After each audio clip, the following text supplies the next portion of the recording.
all goods na yung bit na maraming error.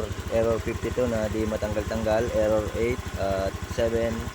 Nag-continuity check tayo sa harness, marami ng corrosion at putol dun sa error 52, galing CKP hanggang dito sa socket.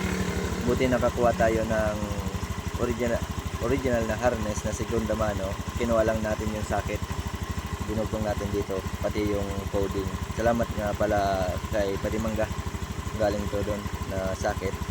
Ngayon all goods na, nawala na at andar na rin.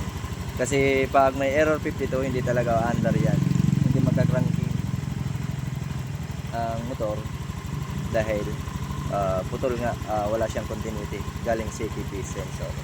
Ngayon all goods na, inaayos na lang natin yung RPM para magsakto siya sa 1.4 hanggang 1.7.